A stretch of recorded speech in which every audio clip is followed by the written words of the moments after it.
Hello friends, welcome to யாஸ்ட் recipes. இன்றைக்கி நம்ம சேனலில் முள்ளங்கி சட்னி தான் எப்படி செய்யறதுன்னு பார்க்க போகிறோம். இது இட்லி தோசைக்கெலாம் ரொம்ப சூப்பராக இருக்கும். வாங்க எப்படி செய்யறதுன்னு பார்க்கலாம்.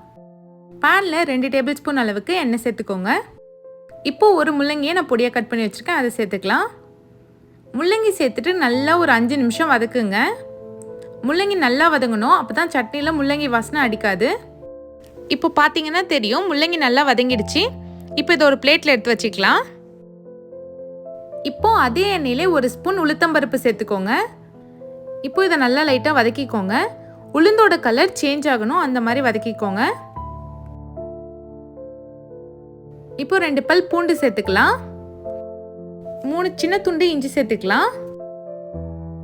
இப்போ காரத்துக்கு ஏற்ப காஞ்ச மிளகாய் சேர்த்துக்கோங்க. நான் ஒரு 3 காஞ்ச மிளகாய் சேர்த்துருக்கேன். ஒரு 10 போல் சின்ன வெங்காயம் சேர்த்துக்கோங்க. சின்ன வெங்காயம் சேர்க்கறதுனால டேஸ்ட் நல்லாயிருக்கும்.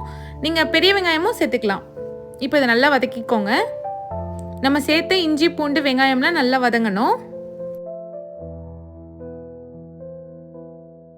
இப்போ எல்லாமே நல்லா வதங்கிடுச்சு. ஒரு 10 பல் போல் தேங்காய் சேர்த்துக்கோங்க. நீங்கள் துருக்கின தேங்காயும் சேர்த்துக்கலாம். ஒரு கைப்பிடி கொத்தமல்லி சேர்த்துக்கோங்க. ஒரு சின்ன நெல்லிக்காய் சைஸ் புளி சேர்த்துக்கலாம். இப்போ இது எல்லாத்தையும் சேர்த்து நல்லா வதக்கி விட்டுக்கலாம். கொத்தமல்லி நல்லா சுருண்டு வரணும், அந்த மாதிரி வதக்கி விடுங்க.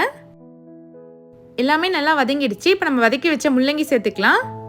இப்போ தேவையான அளவுக்கு உப்பு சேர்த்துக்கோங்க. 1/2 ஸ்பூன் பெருங்காயத்தூள் சேர்த்து நல்லா வதக்கிக்கோங்க. இப்போ இது நல்லா வதங்கிடுச்சு. கேஸ் ஆஃப் பண்ணிவிட்டு ஆற வச்சுக்கோங்க. ஆறினதும் மிக்ஸி ஜாரில் போட்டு அரைச்சி எடுத்துக்கலாம். கொஞ்சமாக தண்ணி சேர்த்து நான் சட்னியை நல்லா அரைச்சி எடுத்துருக்கேன். இந்த மாதிரி அரைச்சிக்கோங்க. தாளிப்புக்கு எண்ணெய் ஊற்றி கடுகு கருவேப்பிலை போட்டு தாளித்து ஊற்றிக்கோங்க. அவ்வளோதான், செம்ம சூப்பரான முள்ளங்கி சட்னி ரெடி ஆயிடுச்சு. இது இட்லி தோசைக்கெலாம் செம்ம சூப்பராக இருக்கும். கண்டிப்பாக ட்ரை பண்ணி பாருங்கள். இந்த வீடியோ உங்களுக்கு பிடிச்சிருந்தா மறக்காமல் யாஸ்ட் ரெசிபீஸ் சேனலை சப்ஸ்கிரைப் பண்ணிவிடுங்க. தேங்க்ஸ் ஃபார் வாட்சிங்.